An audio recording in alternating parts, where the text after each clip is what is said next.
పిఠాపురం నియోజకవర్గంలో చెరగని సిరాతో ఓటర్లకు వారి ఇంటి వద్ద మార్కు చేస్తూ ఓటు హక్కు వినియోగించుకోకుండా చేస్తున్నారంటూ సోషల్ మీడియాలో వస్తున్న ప్రచారం అంతా అసత్యమని, ఏ ఓటరు ఈ దుష్ప్రచారాన్ని నమ్మొద్దని పిఠాపురం అసెంబ్లీ నియోజకవర్గ ఎన్నికల రిటర్నింగ్ అధికారి జిల్లా joint collector S Ram Sundar Reddy సూచించారు.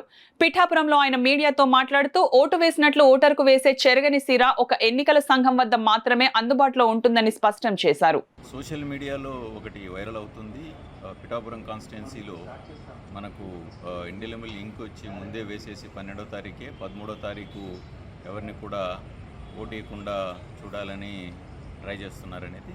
అటువంటిది జరగదు. ఇండెలిబుల్ ఇంక్ అనేది ఎలక్షన్ కమిషన్ ఆఫ్ ఇండియా వారి ప్రాపర్టీ. సో ఇది హై సెక్యూరిటీతోనే మనకు ట్రాన్స్పోర్టేషన్ జరుగుతుంది. అలాగే మన దగ్గర కూడా హై సెక్యూరిటీ మెజర్స్తోనే మనం పోలింగ్ స్టేషన్స్ కూడా ఇవ్వడం జరుగుతుంది.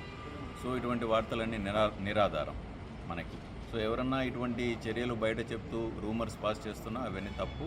దయచేసి ఎవరు కూడా ఇది నమ్మద్దు. సో అలాగే పిఠాపురం ప్రజలందరికీ కోరేది ఏంటంటే, రేపు 13వ తారీఖు మనకు ఎలక్షన్. అందరూ కూడా మీరు ఉదయం 7 గంటల నుంచి సాయంత్రం 6 గంటల వరకు మీ పోలింగ్ స్టేషన్స్కి వచ్చి మీ ఓటు హక్కును